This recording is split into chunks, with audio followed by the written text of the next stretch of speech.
Sa sobrang dami kong stress, kumbaga ang dami kong mga eksena sa buhay. And then, doon ko na-realize, sabi ko, ay, ganun pala yung anxiety, ibang level.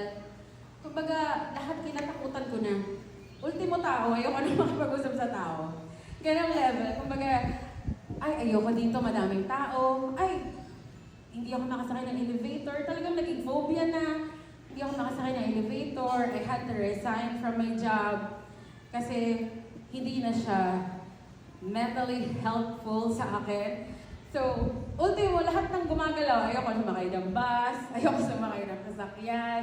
Kasi feeling ko, hindi ko siya kontrolado. Paano kung may biglang overtake, hindi ko siya makontrol, yung ganyan.